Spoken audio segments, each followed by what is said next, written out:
Hello everyone. आज की इस क्लास में प्रकारवाद एवं संरचनावाद से संबंधित महत्वपूर्ण प्रश्नों को कराया जाएगा एंड ये आने वाली आपकी सभी एग्जाम्स के लिए इम्पॉर्टेंट रहने वाली है क्लास। आप सभी इस वीडियो को ज़्यादा से ज़्यादा लोगों के साथ शेयर जरूर कर दीजिए। एक इन्फॉर्मेशन है, समाजशास्त्र से संबंधित सभी परीक्षाओं के लिए यहाँ पर प्रैक्टिस सेट एंड समाजशास्त्र के नोट्स PDF फॉर्मेट में प्रोवाइड कराए जा रहे हैं। इससे संबंधित जानकारी के लिए यहाँ पर एक व्हाट्सएप नंबर दिया गया है। नंबर है 790-555-3851। इस व्हाट्सएप नंबर पर आप मैसेज करके इससे जुड़ी हुई जानकारी ले सकते हैं। यहाँ पर आपको यूपी पीजीटी का प्रैक्टिस सेट मिल जाएगा। बिहार शिक्षक भर्ती के लिए Bihar state and Bihar PGT का प्रैक्टिस सेट यहाँ पर मिल जाएगा। जीआईसी एग्जाम का भी यहाँ पर समाजशास्त्र का प्रैक्टिस सेट है और साथ ही जीआईसी एग्जाम के लिए फर्स्ट पेपर जो कि कॉमन है जीएस का, उसका भी प्रैक्टिस सेट यहाँ पर आपको मिल जाएगा। जीडीसी का एग्जाम का भी प्रैक्टिस सेट आ चुका है। इसमें आपको टोटल 10 प्रैक्टिस सेट देखने को मिलेंगे। एमपी असिस्टेंट प्रोफेसर का जीके का एंड इसके साथ ही एमपी असिस्टेंट प्रोफेसर के लिए समाजशास्त्र का भी प्रैक्टिस सेट मिल जाएगा। राजस्थान असिस्टेंट प्रोफेसर का भी समाजशास्त्र का जीके का जो प्रैक्टिस सेट है ये भी आपको यहाँ पर प्रोवाइड कराया जा रहा है। बात की जाए यूजीसी नेट एग्जाम के लिए प्रैक्टिस सेट की तो ये भी आपको यहाँ पर मिल जाएगा। और अब यहाँ पर अगर हम नोट्स की बात करें तो ये थिंकर्स से रिलेटेड नोट्स अभी जल्दी आए हैं। इसमें इंडियन थिंकर्स भी शामिल हैं। ये आप सारे नोट्स देख रहे हैं, ये बेसिक कॉन्सेप्ट से रिलेटेड है। ये जितने भी नोट्स हैं ये सभी एग्जाम्स को ध्यान में रखकर तैयार किए गए हैं, किस तरीके से दिए गए हैं या इससे संबंधित कोई भी जानकारी चाहते हैं तो ये यहाँ पर व्हाट्सएप नंबर दिया गया है, इस पर आप मैसेज करके पूरी जानकारी ले सकते हैं। चलिए शुरू करते हैं। देखिए प्रश्न है, लेवी स्ट्रॉस ने आदिम संस्कृति के संकेत प्रणालियों को प्रतिपादित किया है जिसकी सभी बातों की जांच इनमें से किसके आधार पर की गई है। विकल्प में यहाँ पर जाति संरचना, वर्ग संरचना, नातेदारी संरचना और जाति प्रणाली यहाँ पर दिया गया है। सही यहाँ पर राइट आंसर क्या होगा?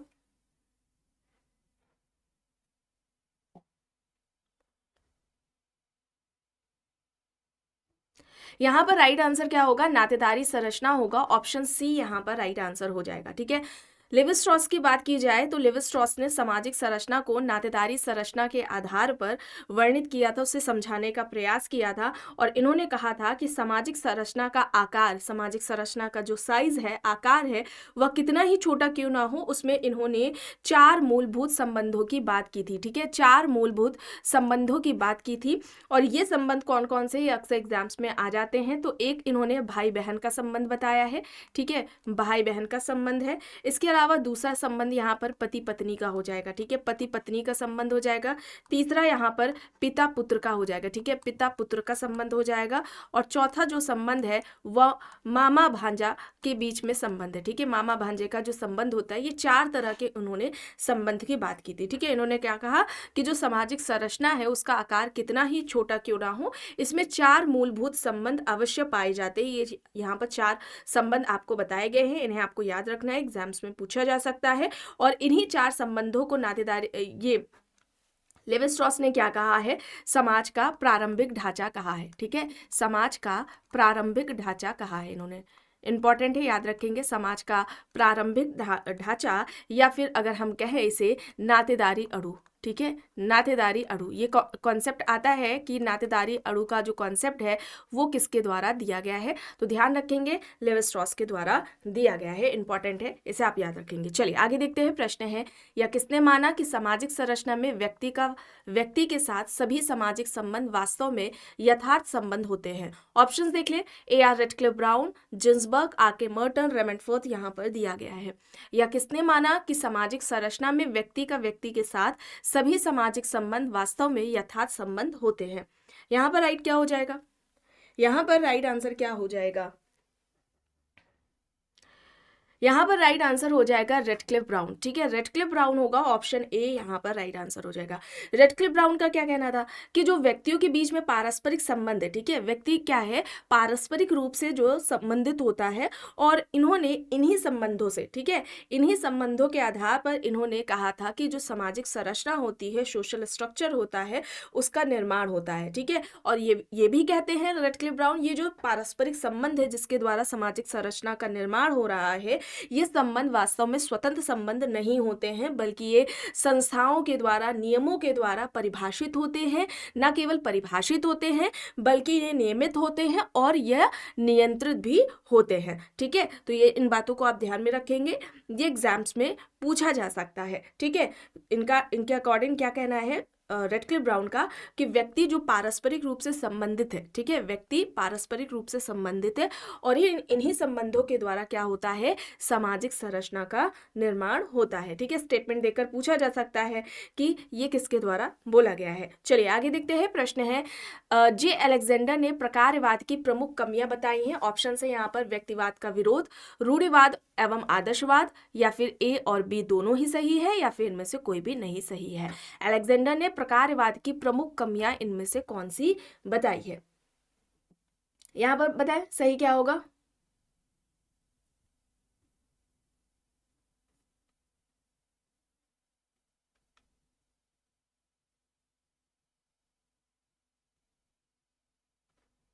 यहां पर क्या होगा, राइट आंसर व्यक्तिवाद का विरोध, रूढ़िवाद एवं आदर्शवाद ये दोनों ही होगा। विकल्प सी यहाँ पर राइट आंसर हो जाएगा। देखिए ध्यान रखेंगे यहाँ पर अगर हम बात करते हैं 1970 के दशक की, ठीक है, 1970 का जो दौरान है समय का, उसमें प्रकारवाद की आलोचना हो रही थी तीव्र पैमाने पर, है ना, बहुत बड़े पैमाने पर प्रकारवाद की आलोचना हो रही थी क्योंकि उसमें कुछ खामियां थी। ठीक है, प्रकारवाद को रूढ़िवादी बताया जा रहा था। प्रकारवाद समाज में होने वाले जो संघर्ष है, ठीक है, जो समाज में संघर्ष होते हैं, समाज में जो परिवर्तन होता है, ठीक है, जो असंतुलन होता है उसकी बात नहीं करता है, उसकी इन सभी की क्या करता है, इन सभी पक्षों की अनदेखा करता है। ठीक है, तो इस वजह से प्रकारवाद को रूढ़िवादी बताया गया था क्योंकि ये प्रकारवाद हमेशा संतुलन की बात करता था। तो इसकी प्रकारवाद की क्या हुई, आलोचना हुई, क्योंकि उन्होंने समाज में पाए जाने वाले संघर्ष, परिवर्तन, असंतुलन, इन सब असंतुलन उत्पन्न करने वाले जो कारक हैं उन सभी की क्या की, इन सभी पक्षों की उन्होंने क्या की है, प्रकारवाद में अनदेखी की गई है। 1970-80 का जो समय है, 1970-80 का जो दशक है, उसके समय में क्या होता है, प्रकारवाद में संशोधन होता है। ठीक है, प्रकारवाद में क्या होता है, संशोधन होता है। और अलेक्जेंडर है, ठीक है, अलेक्जेंडर का नाम आता है। अलेक्जेंडर ने नव प्रकारवाद की क्या की है, नव प्रकारवाद की अवधारणा देते हैं। ठीक है, पूछा जाता है नव प्रकारवाद के जनक कौन है, तो अलेक्जेंडर का आपको नाम याद रखना है। अलेक्जेंडर ने नव प्रकारवाद की अवधारणा दी और जो प्रकारवाद में इन सभी पक्षों की जिसकी आलोचना की गई थी, अनदेखी की गई थी, हम कह सकते हैं अनदेखा किया गया था, इन सभी पक्षों को इन्होंने नव प्रकारवाद में शामिल किया, नव प्रकारवाद में बात किया। क्योंकि प्रकारवाद में क्या केवल सिर्फ समाज में एकता संतुलन की बात की गई थी, यथास्थिति की बात, संघर्ष, विचलन, हम कह सकते हैं अपराध है, विभेदीकरण है, व्यक्तिवाद की अवहेलना, ये सभी प्रकारवाद में की गया था, उन्हें अनदेखा किया गया था और इन सभी को नव प्रकारवाद में शामिल किया गया है। ठीक है, तो इसे आप याद रखेंगे, इस तरह से एग्जाम्स में पूछा जाता है ना, किस वजह से प्रकारवाद की आलोचना होती है या क्या कमियां बताई गई हैं। तो यहाँ पर ये दोनों ही होगा, ऑप्शन सी यहाँ पर राइट आंसर हो जाएगा। और नव प्रकारवाद के जनक कौन है, अलेक्जेंडर है, इसे भी आपको याद रखना है। चलिए आगे देख लेते हैं, संरचनात्मक मार्क्सवादी कौन नहीं है इनमें से। यहाँ पर विकल्प में अल्थ्यूजर, लेवी-स्ट्रॉस, निकोस पोलेंजा, मोरिस गॉटलियर यहाँ पर दिए गए हैं। संरचनात्मक मार्क्सवादी नहीं है, यह प्रश्न पूछा जा रहा है। यहां पर क्या हो जाएगा, राइट आंसर यहां पर क्या हो जाएगा, संरचनात्मक मार्क्सवादी नहीं है, यह पूछा जा रहा है। तो यहां पर राइट आंसर क्या हो जाएगा, लेवी-स्ट्रॉस। ठीक है, लेवी-स्ट्रॉस हो जाएगा, ऑप्शन यहां पर बी राइट आंसर हो जाएगा। लेवी-स्ट्रॉस ने संरचनावाद की अवधारणा दी थी। ठीक है, संरचनावाद की अवधारणा दी थी। और इनके अगर कुछ पुस्तकों के बारे में बात कर लेते हैं जो कि एग्जाम्स में आती है, तो सबसे पहले मोस्ट इंपॉर्टेंट एक बुक है the elementary structure of kinship, और ये कब आती है, 1949 में आती है। ठीक है, 1949 में आती है, इसे आप याद रखेंगे। एक सेकेंड,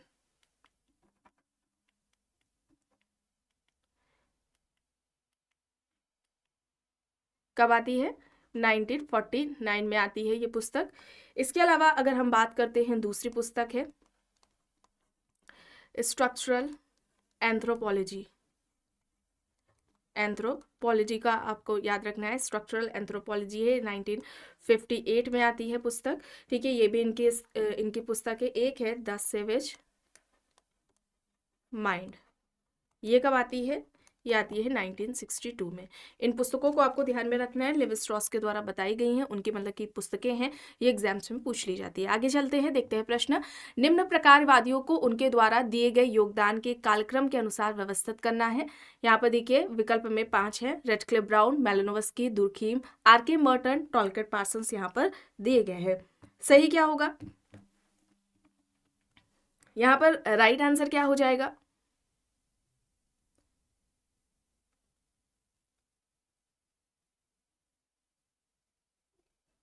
यहाँ पर राइट आंसर क्या हो जाएगा? राइट आंसर यहाँ पर विकल्प डी होगा। ठीक है, विकल्प डी यहाँ पर राइट आएगा। दुर्खिम पहले आते हैं, ठीक है, दुर्खिम का नाम पहले आएगा। ठीक है, अगर हम इनके बात करते हैं कार्यकाल की, या हम सही कालक्रम में व्यवस्थित करें, तो इनका ये यहाँ पर आप इससे इस तरह से याद करेंगे एग्जाम्स में। अब इस तरह के कुछ ज़्यादा प्रश्न पूछे जा रहे हैं। उसके बाद मैलिनोवस्की का नाम आता है।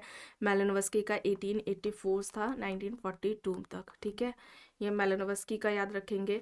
रेडक्लिफ ब्राउन का था 1881 से 1955। ठीक है, इसे आप याद रखेंगे। पार्सन्स का अगर हाँ 1902 से 1979 था। ठीक है, मर्टन की बात की जाए तो इनका 1910 के आसपास है, आगे का नहीं याद आ रहा है। ठीक है, आप लोग देख लेंगे, बाकी सारे सही हैं। ठीक है, तो इसे आप याद रखेंगे। यहाँ पर क्या हो जाएगा? ऑप्शन डी यहाँ पर राइट आंसर हो जाएगा। चलिए आगे देखते हैं। प्रश्न है, प्रकार्यात्मक विश्लेषण में मर्टन के अनुसार निम्न में से कौन से आवश्यक आधार तत्व हैं? ऑप्शंस है यहाँ पर समाज की प्रकार्यात्मक एकता, सार्वभौमिक प्रकार्यवाद, एकीकरण, अपरिहार्यता यहाँ पर दिया गया है। सही यहाँ पर क्या होगा? यहाँ पर राइट आंसर क्या हो जाएगा?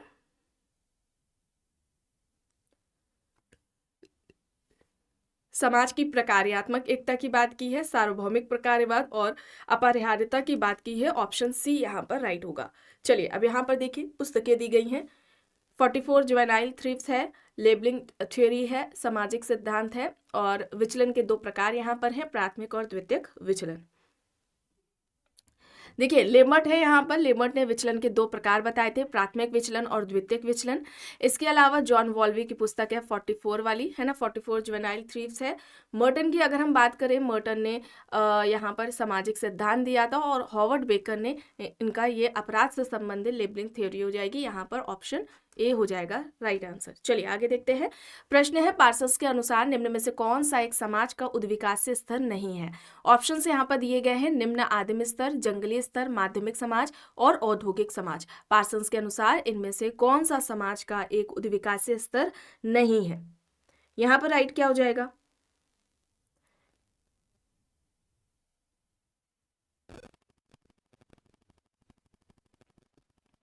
यहाँ पर राइट आंसर क्या हो जाएगा? जंगली स्तर की बात नहीं की है। ठीक है, पार्सन्स ने एक समाज का जो उद्विकासी अवस्थाएं बताई हैं, ठीक है, उसमें निम्न आदिम स्तर, माध्यमिक समाज और औद्योगिक समाज की बात इन्होंने की थी। ठीक है, जंगली स्तर की बात नहीं की है, तो बी यहाँ पर राइट होगा। चलिए आगे देखते हैं। A.R. रेडक्लिफ ब्राउन ने निम्न में से संबंधित क्षेत्र कार्य किया, इनमें से किस पर अध्ययन रहा है रेडक्लिफ ब्राउन का? मुरियास, टोडा, ट्रोबनेट द्वीपवासी, अंडमान द्वीपवासी यहाँ पर दिया गया है। यहाँ पर राइट क्या हो जाएगा? टोडा पर किसका अध्ययन है? रिवर्स का। ठीक है, रिवर्स का अध्ययन रहा है। अच्छा, यहाँ पर ट्रोबनेट द्वीप समूह दिया गया, इस पर किसका फील्ड वर्क रहा है, ये आपको कमेंट बॉक्स में बताना है। अंडमान द्वीप समूह पर इनका रेडक्लिफ ब्राउन का अध्ययन था, तो यहाँ पर विकल्प डी हो जाएगा सही। चलिए आगे देखते हैं। प्रश्न है, किसने कहा कि एक निश्चित मात्रा में संघर्ष आवश्यक रूप से दुष्प्रकार्यात्मक होने की अपेक्षा समूह निर्माण एवं सामूहिक जीवन के स्थायित्व के लिए आवश्यक तत्व है? ऑप्शन है यहाँ पर P.S. Cohen, Lewis Coser, Dahrendorf, Jonathan Turner. एक निश्चित मात्रा में संघर्ष आवश्यक रूप से दुष्प्रकार्यात्मक होने की अपेक्षा समूह निर्माण एवं सामूहिक जीवन के स्थायित्व के लिए आवश्यक तत्व है। यहाँ पर क्या होगा? यहाँ पर अभी आपको रेडक्लिफ ब्राउन की इंपॉर्टेंट बुक्स के बारे में भी बताया जाएगा, ये एग्जाम्स में इनकी बुक्स पूछी जाती है। यहाँ पर क्या होगा? यहाँ पर राइट आंसर क्या होगा? राइट आंसर यहाँ पर लेविस कोजर हो जाएगा। ठीक है, लेविस कोजर हो जाएगा, ऑप्शन बी यहाँ पर राइट आंसर हो जाएगा। ठीक है, लेविस कोजर ने संघर्ष का सिद्धांत दिया था। ठीक है, संघर्ष का सिद्धांत दिया था, और संघर्ष के सिद्धांत को इनके लेविस कोजर के संघर्ष के सिद्धांत को संघर्ष का प्रकार्यात्मक सिद्धांत किसने कहा? संघर्ष का प्रकार्यात्मक सिद्धांत किसने कहा था? प्रकार्यात्मक सिद्धांत किसके द्वारा कहा गया था? ये इस तरह से प्रश्न पूछा जाता है तो आपको नाम याद रखना है, टर्नर ने। ठीक है, टर्नर ने कोजर के संघर्ष के सिद्धांत को संघर्ष का प्रकार्यात्मक सिद्धांत दिया था। क्यों कहा था टर्नर ने ऐसा कि लेविस कोजर का संघर्ष का सिद्धांत प्रकार्यात्मक सिद्धांत है? क्योंकि कोजर के, अब मानकर चलते हैं, कोजर का यह मानना था कि जो संघर्ष होता है ना, संघर्ष है, जो कॉन्फ्लिक्ट है, ये व्यवस्था में एकीकरण और अनुकूलन जो है उसको बनाए रखता है। इस वजह से टर्नर ने लेविस कोजर के संघर्ष के सिद्धांत को संघर्ष का प्रकार्यात्मक सिद्धांत कहा था। और कोजर ने संघर्ष का सिद्धांत किस पुस्तक में दिया था? पुस्तक का नाम है the functions of social conflict. ठीक है, ये इनकी पुस्तक है, आती है 1956 में, 1956 में ये इनकी पुस्तक आती है लेविस कोजर की। चलिए आगे यहाँ पर देखिए, निम्न में से कौन सी एक मैलिनोवस्की की मूलभूत आवश्यकताओं के अंतर्गत नहीं आती? भूख, प्रजनन, स्वास्थ्य, अर्थव्यवस्था यहाँ पर दिया गया है। यहाँ पर राइट आंसर क्या हो जाएगा? मैलिनोवस्की ने मूलभूत आवश्यकता का क्या दिया था? सिद्धांत दिया था, और इन आवश्यकताओं की पूर्ति का साधन इन्होंने किसे बताया था? कल्चर को बताया था, संस्कृति को बताया था। और इस संस्कृति का निर्माण किसने किया? ठीक है, संस्कृति का निर्माण किसके द्वारा किया गया है? व्यक्तियों के द्वारा किया गया है। ठीक है, संस्कृति का निर्माण व्यक्ति ने किया है अपनी इन मूलभूत आवश्यकताओं को पूरा करने के लिए। पूछा जाता है संस्कृति मानवीय आवश्यकताओं की पूर्ति का साधन है, ये किसके द्वारा बात कही गई? इस तरह से प्रश्न एग्जाम्स में पूछा जाता है, इसे आप याद रखेंगे। ठीक है, और इन्होंने 3 तरह की आवश्यकताएं बताई थी, प्राथमिक, द्वितीयक, तृतीयक। ये एग्जाम्स में इस तरह से पूछा जाता है, इसे आप याद रखेंगे। और इसमें से किसकी बात इन्होंने नहीं की है? तो याद रखिए, अर्थव्यवस्था की बात नहीं की थी, ऑप्शन डी यहाँ पर राइट होगा।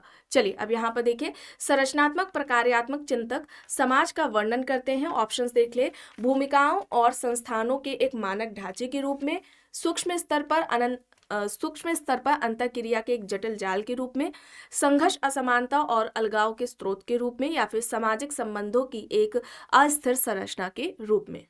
यहाँ पर क्या हो जाएगा? यहाँ पर राइट आंसर क्या होगा? यहाँ पर सही होगा भूमिका और संस्थानों के एक मानक ढांचे के रूप में, ऑप्शन ए यहाँ पर राइट आंसर होगा। ठीक है, विकल्प ए यहाँ पर सही हो जाएगा। प्रश्न है, समाजशास्त्र में कौन सा सैद्धांतिक परिप्रेक्ष्य समाज के घटक भागों की अंतर्निर्भरता पर जोर देता है? विकल्प में यहाँ पर दिया गया है संघर्ष, नारीवाद, प्रतीकात्मक अंतःक्रियावाद, संरचनात्मक प्रकार्यात्मक। इनमें से कौन सा सैद्धांतिक परिप्रेक्ष्य है समाजशास्त्र में जो कि समाज के घटक भागों की अंतर्निर्भरता पर जोर देता है? यहाँ पर क्या होगा? कौन सा पर्सपेक्टिव होगा? संरचनात्मक प्रकार्यात्मक, ऑप्शन डी यहाँ पर राइट आंसर होगा। चलिए आगे यहाँ पर देखिए, पार्सन्स ने सभी कर्ताओं द्वारा सामाजिक परिस्थितियों में अनुभव की जाने वाली मूलभूत दुविधाओं के लिए किस पद का प्रयोग किया है? यहाँ पर प्रतिमानचर, सामाजिक क्रियाएं, मूल उन्मुक्ताएं, या फिर इनमें से कोई भी नहीं। यहाँ पर बताएं सही क्या होगा? यहाँ पर क्या होगा सही? प्रतिमान चर होगा, पैटर्न वेरिएबल्स होगा, ऑप्शन ए यहाँ पर राइट होगा। पार्सन्स का ये कहना था कि व्यक्ति जब अंतर क्रिया करता है तो उसके सामने क्या होती है? दुविधा या असमंजस की स्थिति उत्पन्न हो जाती है। और अगर इस पार्सन्स का कहना था कि अगर इस सिचुएशन से, ठीक है, इस सिचुएशन से जो दुविधा या असमंजस की जो स्थिति सामने आ रही है, उससे अगर व्यक्ति को ना निकाला जाए बाहर तो वह अंतर क्रिया मतलब कि उसके लिए अंतर क्रिया करना आसान नहीं होगा। ठीक है, इस वजह से उन्होंने प्रतिमान चर का जो सिद्धांत है वो दिया था, या हम कहें कि उन्होंने प्रतिमान चर बताया था। कौन कौन से उन्होंने बताए हैं, इस तरह से भी एग्जाम्स में पूछ लिया जाता है, तो उसे आप याद रखेंगे। पहला है भावात्मकता बनाम भावात्मक तटस्थता। ठीक है, दूसरे की अगर हम बात करें तो सार्वभौमवाद बनाम विशिष्टतावाद। तीसरे की अगर हम बात करते हैं प्रतिमांचर की, तो इन्होंने आत्म उन्मुखता बनाम सामूहिक उन्मुखता,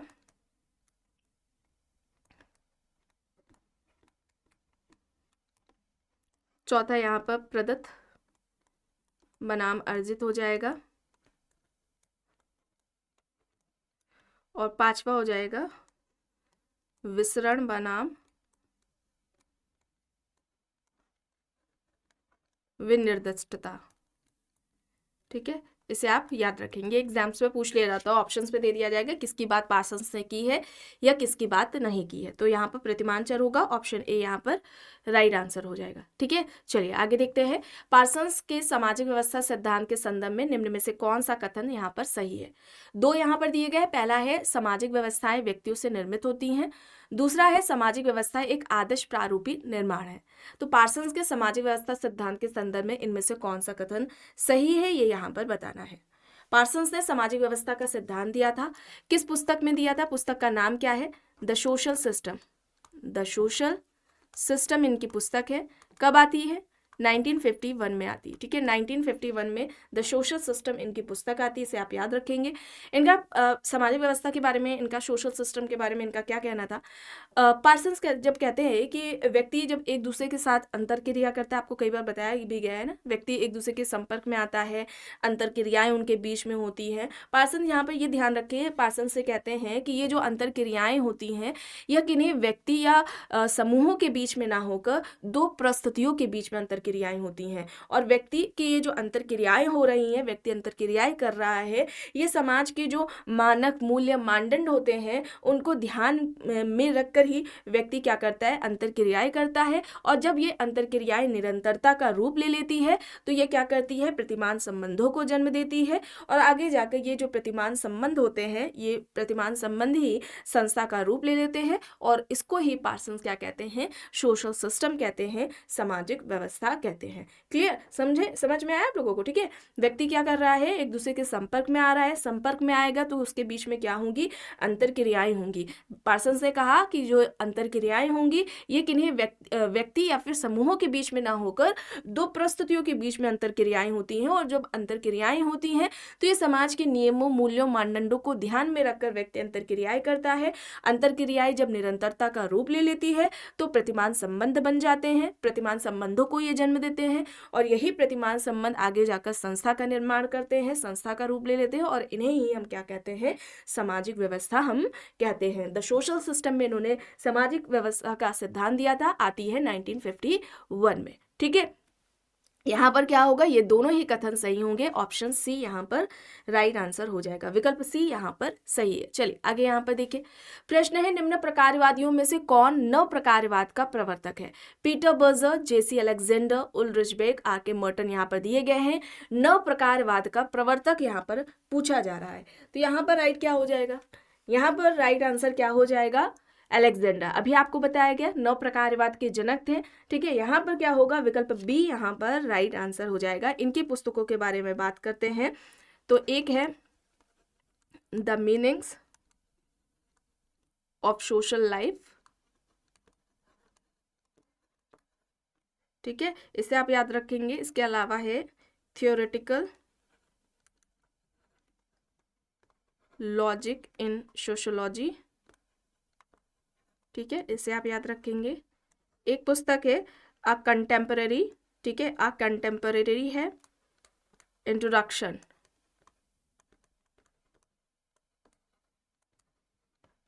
टू सोशोलॉजी। ठीक है, the meanings of social life, theoretical logic in sociology, a contemporary introduction to sociology, ये इनकी पुस्तक है। ठीक है, नव प्रकारवाद के अलेक्जेंडर जनक हैं। आगे देखते हैं, प्रश्न है निम्न में से कौन संरचनाकरण सिद्धांत का प्रस्थापक है? Michel Foucault, Anthony Giddens, Derrida, Habermas. यहाँ पर ऑप्शंस दिए गए हैं। संरचनाकरण का सिद्धांत किसके द्वारा दिया गया है, यह प्रश्न पूछा जा रहा है। यहाँ पर राइट आंसर क्या हो जाएगा?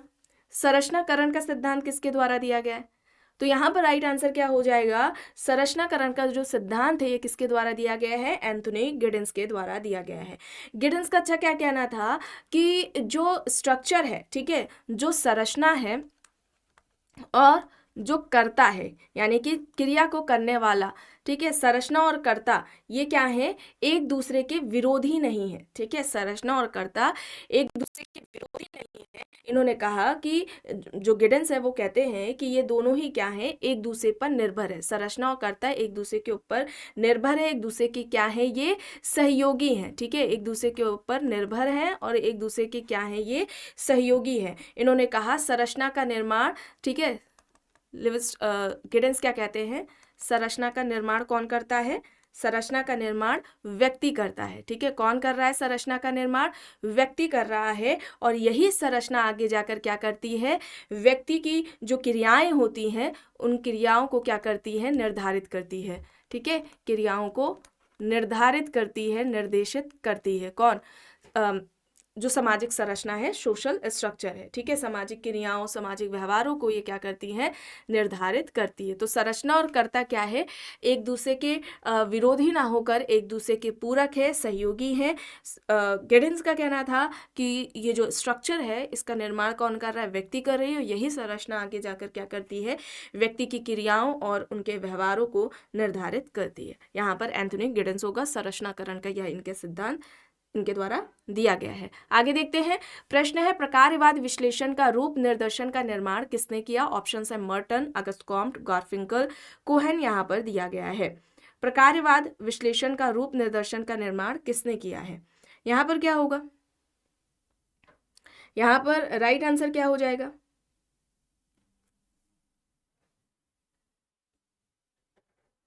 यहाँ पर राइट हो जाएगा are K Merton, Robert king Merton हो जाएगा, ठीक है। उन्होंने प्रकार की, दुष्प्रकार की, व्यक्त अव्यक्त प्रकार की, है ना, इन सभी की बात इन्होंने की है, प्रकार्यात्मक विकल्प की बात की है, यहाँ पर क्या होगा, मर्टन होगा। आगे देखते हैं, निम्न में से सामाजिक संरचना के अध्ययन के लिए दो प्रकार के प्रारूपों अर्थात वास्तविक सामाजिक संरचना और समान सामाजिक संरचना का प्रतिपादक कौन है। ऑप्शन देख ले, A R Radcliffe Brown, Herbert Spencer, Karl Marx, Talcott Parsons यहाँ पर दिया गया है। सामाजिक संरचना के अध्ययन के लिए दो प्रकार के प्रारूपों अर्थात वास्तविक सामाजिक संरचना और दूसरा समान सामाजिक संरचना यहाँ पर बताई गई है। और ये किसके द्वारा सामाजिक संरचना के ये दो प्रकार बताए गए हैं, ये यहाँ पर बताना है। कार्ल मार्क्स की बात करें तो उन्होंने संरचना के दो प्रकार बताए थे, आप सभी जानते हैं, कई बार बताया गया है, अधोसंरचना और अधिसंरचना, ठीक है, अधोसंरचना की बात की है और दूसरा यहाँ पर क्या हो जाएगा, अधिसंरचना की बात इनके द्वारा की गई है। अधोसंरचना के उत्पादन, अधोसंरचना में उत्पादन के साधन आ जाते हैं, ठीक है, उत्पादन के साधन, उत्पादन की पद्धतियाँ, ये सभी आ जाएंगे। और अधिसंरचना में सामाजिक, ठीक है, सामाजिक हो गया, धार्मिक हो गया, राजनीतिक हो गया, ठीक है, ये सभी क्या आ जाएंगी, संस्थाएं आ जाएंगी, और मनोरंजनात्मक, ये सभी संस्थाएं अधिसंरचना में आ जाएंगी। और कार्ल मार्क्स क्या कहते हैं, ये जो अधोसंरचना है यही अधिसंरचना को निर्धारित करती है। अधोसंरचना में परिवर्तन अधिसंरचना में परिवर्तन लेकर आता है, ठीक है। तो इन बातों को आप ध्यान में रखेंगे। इस तरह से अगर पूछा जाता है अधोसंरचना अधिसंरचना को प्रभावित करती है, निर्धारित करती है, इस तरह से किसने कहा है, तो ये कार्ल मार्क्स का कहना है। यहाँ पर राइट आंसर क्या होगा कि जो सामाजिक संरचना के दो प्रकार, वास्तविक संरचना और समान जो सामाजिक संरचनाएं किसने बताए हैं, रेडक्लिफ ब्राउन ने बताए हैं, ठीक है। रेडक्लिफ ब्राउन ने संरचना का अंग किसे माना था, संरचना का अंग रेडक्लिफ ब्राउन के अनुसार क्या है, संरचना का जो अंग है वो कौन है, या हम कहें संरचना का भाग कौन है, व्यक्ति है, ठीक है। संरचना का भाग रेडक्लिफ ब्राउन किसे बताते हैं, व्यक्ति को बताते हैं। और इनका कहना था कि जो संरचना है, ठीक है, वो संस्था के द्वारा परिभाषित व नियमित संबंधों के अंतर्गत व्यक्तियों का क्या है, एक व्यवस्थित रूप से क्रमबद्धता है। संरचना को व्यक्तियों के बीच में जो पारस्परिक संबंध पाए जाते हैं उसकी क्रमबद्धता रेडक्लिफ ब्राउन के द्वारा बताई गई है। और इन्होंने संरचना के जो दो प्रकार बताए थे, वास्तविक संरचना की अगर हम बात करें, ठीक है, तो वास्तविक संरचना का जो निर्माण हुआ है वो व्यक्तियों से मिलकर हुआ है, ठीक है, वास्तविक संरचना का निर्माण व्यक्तियों से मिलकर हुआ है। और वास्तविक संरचना क्या है, अस्थायी है, परिवर्तनशील है, इसी में क्या होता है, परिवर्तन होता है, ठीक है। और सामाजिक संरचना की अगर हम बात करते हैं, जो समान सामाजिक संरचना है, इसके बारे में बात करते हैं, एक सेकेंड यहाँ पर लिख देते हैं फैक्ट्स, ठीक है। जो वास्तविक संरचना है, वास्तविक संरचना व्यक्तियों से मिलकर बनी है, ठीक है, व्यक्तियों से मिलकर इसका निर्माण हुआ है, ठीक है, इसको आप याद रखेंगे। और ये क्या है, अस्थाई है। अस्थाई क्यों कह रहे हैं, क्योंकि व्यक्तियों से मिलकर निर्माण हुआ है, अस्थाई है। ये क्या है, परिवर्तनशील है, इस वजह से ये क्या है, अस्थाई है। इसे आप याद रखेंगे। वास्तविक संरचना हो गई। इसके अलावा अगर हम बात करते हैं जो समान संरचना है, ठीक है, समान संरचना है, उसमें क्या है, उन्होंने कहा कि रेडक्लिफ ब्राउन करते हैं सामाजिक जो समान संरचना है इसका संबंध नियमों, ठीक है, नियम है, कानून है, प्रतिमान है, इससे यह संबंधित है। ठीक है, नियम कानून प्रतिमानों से संबंधित है और इसको ये क्या मानते हैं, ये स्थायी होती है। पूछा जा सकता है समान और वास्तविक संरचना में से रेडक्लिफ ब्राउन किसे स्थायी मानते हैं या कौन सा परिवर्तनशील है, किसके द्वारा किसका निर्माण हुआ है। ठीक है, डायरेक्टली भी पूछ लिया जाता है। ये जो दो टाइप्स है, वास्तविक संरचना, समान संरचना, ये किसके द्वारा बताए गए हैं, तो इसे आप याद रखेंगे। आगे चलते हैं, देखते हैं प्रश्न है लेवी स्ट्रॉस का अंतःक्रिया संरचनावाद आधारित है। ऑप्शंस है यांत्रिक एवं सांख्यिकी प्रारूप पर, मात्र यांत्रिक प्रारूप पर, मात्र सांख्यिकी प्रारूप पर या फिर मात्र सांस्कृतिक प्रारूप पर। लेवी स्ट्रॉस का अंतःक्रिया संरचनावाद इनमें से किस पर आधारित है। यहां पर सही क्या हो जाएगा,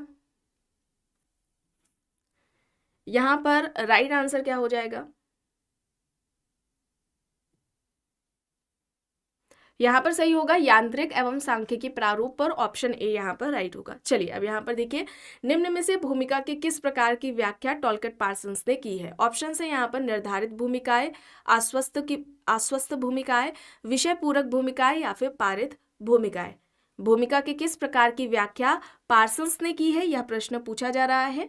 यहाँ पर अस्वस्थ की भूमिका होगी, यानी कि रुग्ण भूमिका। ठीक है, रुग्ण भूमिका की बात, ये कॉन्सेप्ट है किसका, ये किसके द्वारा दिया गया है, पार्सन्स के द्वारा दिया गया है। और ध्यान रखेंगे रुग्ण भूमिका की सर्वप्रथम बात किसने की है, पूछा जा सकता है सर्वप्रथम इसका वर्णन किसने किया है या इस अवधारणा का प्रयोग किसने किया है, तो हेडरसन है। ठीक है, हेडरसन ने किया था, रुग्ण भूमिका की अवधारणा का सबसे पहले यूज किया था। ठीक है, कॉन्सेप्ट है किसके द्वारा दिया गया है, पार्सन्स के द्वारा दिया गया है। आगे चलते हैं, देखते हैं किस अध्ययन में संरचनात्मक प्रकार्यात्मक उपागम का प्रयोग किया गया है। ऑप्शन है यहाँ पर भारतीय राष्ट्रवाद की सामाजिक पृष्ठभूमि, religion and society among the कुक्स of society,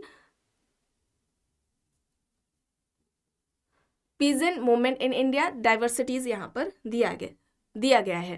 पुस्तकें हैं, इनमें से किस पुस्तक में संरचनात्मक प्रकार्यात्मक उपागम का प्रयोग किया गया है, बताएं यहाँ पर सही क्या होगा।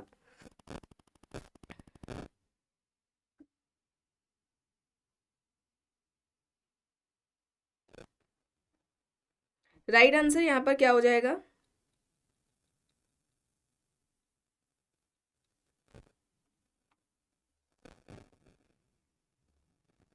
राइट यहाँ पर क्या हो जाएगा,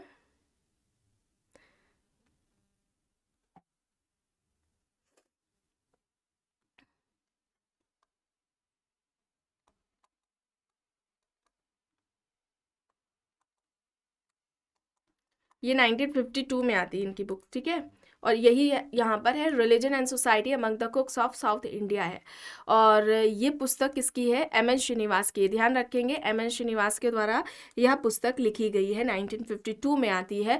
और भारतीय राष्ट्रवाद की जो सामाजिक पृष्ठभूमि है, ये किसकी पुस्तक है, A.R. देसाई की है। ठीक है, ये किसकी है, A.R. देसाई के द्वारा लिखी गई है। पीजेंट मूवमेंट इन इंडिया, ठीक है, पीजेंट मूवमेंट इन इंडिया, ये भी A.R. देसाई के द्वारा लिखी गई है। A.R. देसाई की बुक है। डाइवर्सिटीज की अगर हम बात करें तो ये D.P. मुखर्जी की पुस्तक हो जाएगी। ठीक है, किसकी हो जाएगी, D.P. मुखर्जी की यह पुस्तक हो जाएगी। चलिए आगे देखते हैं, प्रश्न है मैलिनोव्स्की के प्रकारवाद को कहा जाता है। ऑप्शन है यहाँ पर सांस्कृतिक प्रकारवाद, संस्थागत प्रकारवाद, व्यक्तिपरक प्रकारवाद या फिर सामाजिक प्रकारवाद। यहाँ पर सही क्या होगा, मैलिनोव्स्की के प्रकारवाद को क्या कहा जाता है, यहाँ पर क्या होगा, व्यक्तिपरक प्रकारवाद। मैलिनोव्स्की को व्यक्तिवादी प्रकारवादी कहा जाता है। कई बार इस तरह का प्रश्न कराया जा चुका है। यहाँ पर ऑप्शन सी हो जाएगा, विकल्प सी यहाँ पर राइट आंसर है। चलिए अब यहाँ पर देखिए, प्रश्न है पार्सन्स ने सभी कर्ताओं द्वारा सामाजिक परिस्थितियों में अनुभव की जाने वाली मूलभूत दुविधाओं के लिए किस पद का प्रयोग किया है। ऑप्शन है यहाँ पर प्रतिमानचर, सामाजिक क्रियाएं, मूल उन्मुक्ताएं या फिर इनमें से कोई नहीं। ये रिपीट हुआ है, यहाँ पर क्या हो जाएगा, यहाँ पर राइट आंसर क्या हो जाएगा, यहाँ पर प्रतिमान चर हो जाएगा। ठीक है, प्रतिमान चर हो जाएगा, ऑप्शन ए यहाँ पर राइट आंसर हो जाएगा। ठीक है, यहाँ पर देखिए सामाजिक क्रियाओं की भी बात की गई है पार्सन्स के द्वारा। 3 तरह की इन्होंने सामाजिक क्रियाओं की बात की है। पहली जो क्रिया है वह कौन सी है, ये एग्जाम्स में पूछा जा सकता है, अभिव्यंजक क्रिया है। ठीक है, अभिव्यंजक सामाजिक क्रिया है। ठीक है, इसे आप याद रखेंगे, अभिव्यंजक सामाजिक क्रिया है। अब इसका जो हम कह सकते हैं कि ये जो अभिव्यंजक सामाजिक क्रिया है ये भावनाओं द्वारा, है ना, जैसे कि राग, द्वेष, प्रेम, घृणा, भावनाओं के द्वारा निर्धारित होती है। दूसरी जो क्रिया है ये साधात्मक है। ठीक है, साधात्मक या फिर हम कहें नैमित्तिक, इस तरह से दिया गया होता है, नैमित्तिक सामाजिक क्रिया, ये दूसरी क्रिया है। ठीक है, ऐसी क्रियाएं जिन्हें मतलब कि जिन्हें व्यक्ति अपने लक्ष्यों को पूरा करने के लिए क्रियाओं को करता है, वो इसके अंतर्गत आती हैं। तीसरी क्रियाओं की अगर हम बात करें तो ये नैतिक है। ठीक है, नैतिक सामाजिक क्रिया हो जाएगी, नैतिक सामाजिक क्रिया हो जाएगी। सही गलत क्या है, इन सभी विचारों से प्रेरित होती हैं क्रियाएं, या हम कह सकते हैं व्यक्ति के आत्म संतुष्टि से संबंधित क्रियाएं हैं।